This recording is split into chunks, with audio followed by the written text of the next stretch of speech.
When we ask questions like, if God declared that murder is good, would it be good? We are posing questions that have impossible antecedents. It's like asking, if there were a square circle, would its area be the square of one of its sides? Well, I don't think the question has any answer, because the antecedent condition of the question is a logical contradiction. It's impossible.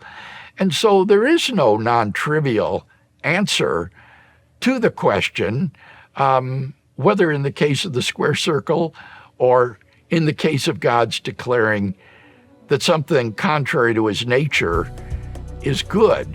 So it's a meaningless question, really. It has no non-trivial answer, because the antecedent of the question is a logical incoherence.